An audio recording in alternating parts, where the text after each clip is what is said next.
Un tailleur de pierre de Volvic, ça vous dit qu'il y a là, tiens, Exactement. Natsi, on y est là. Un tailleur de pierre de Volvic, tu t'y es Effectivement. intéressé Volvic qui est à aujourd'hui, une hein? cinquantaine de kilomètres d'ici, Laurent. Donc j'ai décidé de clore ce feuilleton volcanique en parlant de ce tailleur de pierre qui est à une cinquantaine de kilomètres. Donc j'ai décidé de mettre les petits plats dans les grands, puisque je suis partie à la rencontre d'un artisan absolument extraordinaire qui a un savoir-faire unique au monde, tellement unique et tellement reconnu dans le monde que même la reine d'Angleterre a fait l'appel à ses services. Oui, oui, vous C'est l'entendez bien. exceptionnel. La reine d'Angleterre, il s'agit de Thierry Courtadon qui travaille la pierre de Volvic. Vous voyez ici, c'est une véritable star. Il travaille la pierre de Volvic, cette pierre précieuse made in Auvergne. À une trentaine de kilomètres de la Tour d'Auvergne, sur les pans fertiles des montagnes de la gare de Volvic, un homme a décidé de graver pour l'éternité son amour de la région. Au milieu des bois, l'atelier de Thierry Courtadon est un véritable bric-à-brac où s'enchevêtrent des tonnes de roches volcaniques. Car ici, cet enfant du pays exerce un métier unique en son genre, sculpteur sur pierre de lave. Et ce matin, l'artiste va faire en quelque sorte son marché en allant directement à la carrière choisir sa matière première. On a un rapport carrément fusionnel avec cette matière parce qu'elle nous habite. C'est elle qui nous fait vivre et on la respecte parce qu'on se rend compte que c'est un matériau qui à travers la sculpture, devient semi-précieux.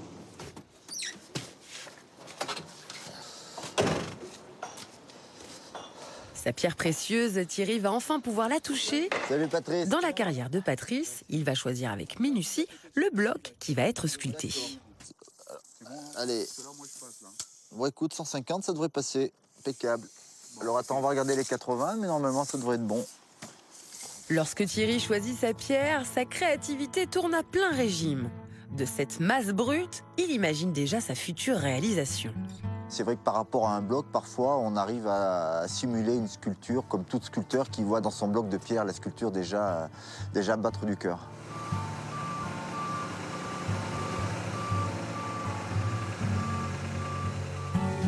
Le cœur battant et des idées plein la tête, Thierry termine son marché gourmand, comme il le nomme, en chargeant son bloc.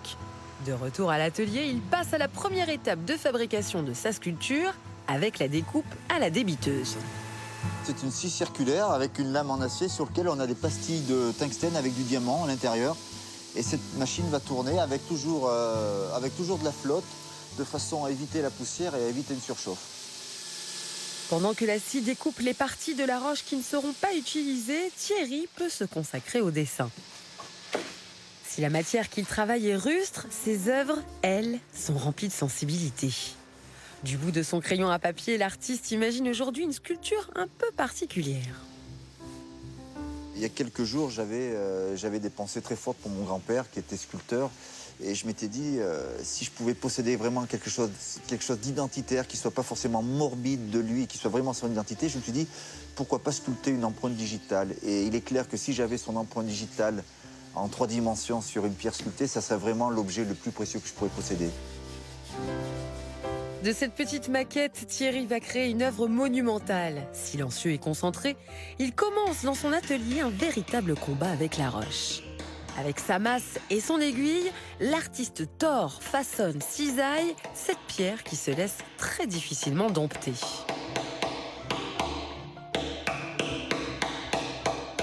Vous voyez, sur une pièce comme ça où je vais passer 200 heures de travail, il n'est pas impossible qu'au dernier coup de ciseau, elle casse. Donc à savoir que quand on attaque une sculpture comme ça, il n'y a jamais rien d'acquis. Et quand on s'attaque à la matière, on veut lutter contre elle, on se dit qu'on va être plus forte qu'elle parce qu'on va la défier au niveau de son façonnage. Mais qu'à la fin, si elle veut nous rendre le coup, elle peut nous mettre un coup par derrière. Au fur et à mesure des coups portés, Thierry insuffle la vie à la pierre volcanique. Mais il est difficile de ne pas voir sur son visage les stigmates de ce duel. Avec la lave de Volvic, il y a un côté vraiment fusionnel. J'ai du mal à m'en défaire, j'ai du mal à ne pas en parler.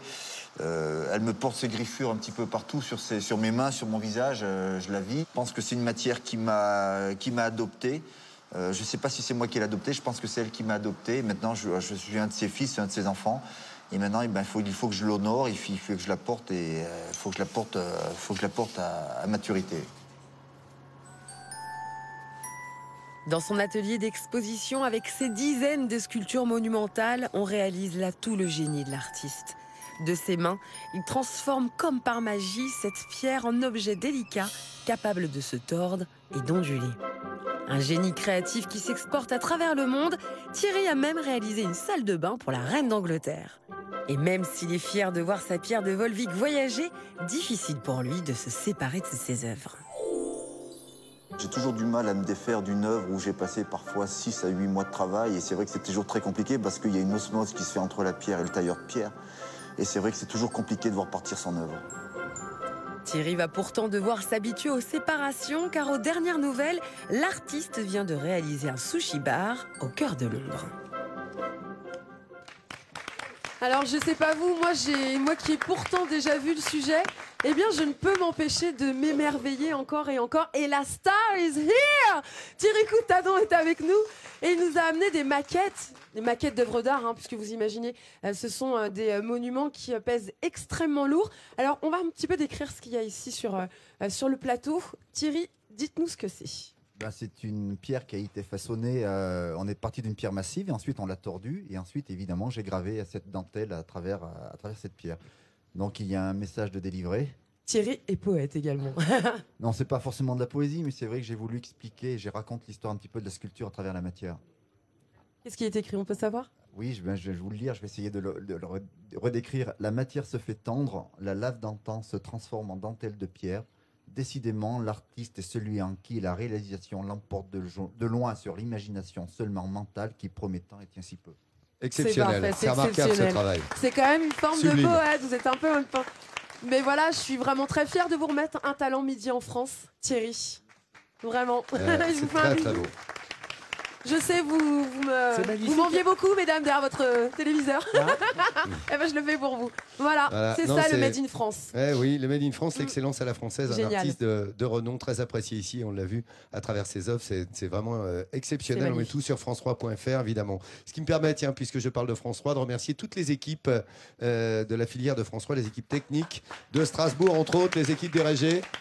Les journalistes, les assistants de prod qui ont fait un magnifique travail cette semaine. Vous l'avez compris, dans des conditions parfois difficiles pour nous, enfin des conditions climatiques où dès le matin, ma foi, il fait froid, il faut dégager la neige. Voilà, donc bravo à vous les amis. Et je crois qu'on peut tous les applaudir, nous.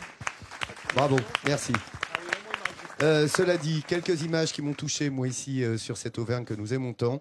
Regardez, voilà, là, ici, vous avez le Sancy, qui est un endroit qui nous a beaucoup touché, où on vous invite, évidemment, à venir vous promener. Et puis cette tour d'Auvergne, où nous sommes installés, où vous prendrez du plaisir, comme nous l'avons pris ici, et surtout, cet été, à vous promener en randonnée. Et puis de très jolis lieux, hein. Le château médiéval de Besse, et également celui de Murol, que tu nous as proposé ce matin. Hein. Vous voulez que je vous dise un truc? Ouais. Eh ben, je pense que c'est aussi beau que les Vosges ici. Et que c'est pour ça que j'aime autant l'Auvergne. Parce que ce velouté de montagne, ces paysages absolument inégalables qu'on trouve pratiquement nulle part ailleurs au monde, c'est quelque chose qui est quand même furieusement séduisant, touchant. Et moi, j'aime ça. Eh ben, écoutez, on est tous dans le même état. Voilà.